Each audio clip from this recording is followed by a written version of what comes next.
Make the ground shake.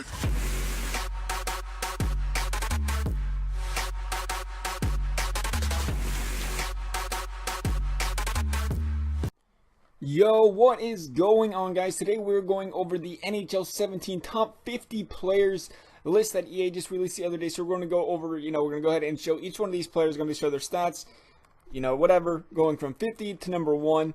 And we're going to talk about some guys maybe that should have been higher on the list. You think should have been higher, maybe some guys should have been lower. I'm sure some of you are already looking at Ekman-Larsson and saying 89 overall. I think he should have been a little bit higher, but know how EA is weird about giving younger guys high overalls when they're young at defense. For whatever reason, they think we got to wait until they're 30 years old to give them a decent overall. But, him and John Carlson, people probably think maybe he should be a little bit higher overall as well.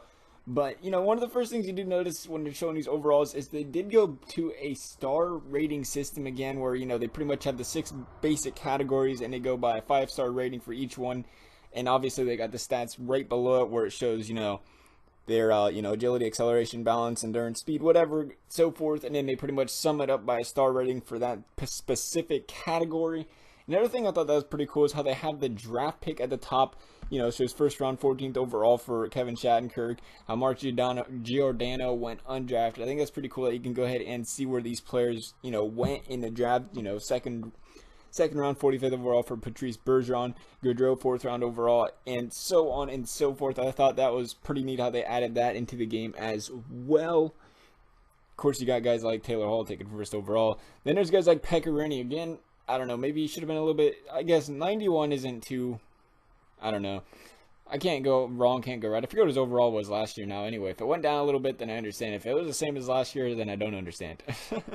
Corey Snyder's a 91 or 91 overall as well. I think he played better than Pekka Rinne did last year. But again, Rinne was a higher overall the year before that. Then you got Corey Perry coming in here. BK Subban. Let's see who else. There's got to be some other guys in here.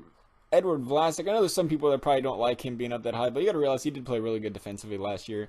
Then you got Backstrom. Backstrom's always right up there high in the overalls as well. Ryan Getzlaf, again, he finished the year strong, so for him to be a 91 still isn't a surprise. Maybe even a 92 I wouldn't have been surprised. Same with Joe Pavelski. I wouldn't have been surprised if he's seen a 92 overall either. Lundqvist being a 92 overall, I don't know if he deserved a downgrade, to be honest. I mean, maybe people think he did. He's slacking off, but he still had a lot of saves. Tyler Seguin's one to talk about, too. I think he should be higher, personally. I mean, yeah, people are going to go ahead and say, well, he's playing with Jamie Benn. But at the same time, he has been playing really good for that team. And there's no reason that he couldn't see a 93 overall either. He's been a point-per-game player for, 3-4 years in a row now. So that's been quite impressive.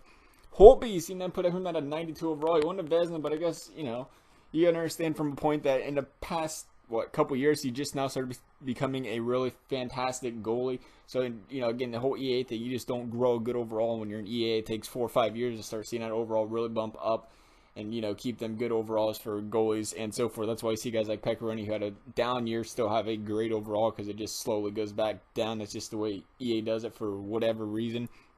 And then you see we're getting up to the top here. And I have one more thing to play with. And that is, well, actually a couple. One of them's Kopitar. I think Kopitar should be switched with Taves. Taves ain't here yet, obviously. He's a 94 overall. He's an overall higher. I think they should be Taves. Taves should be the 93, Kopitar 94.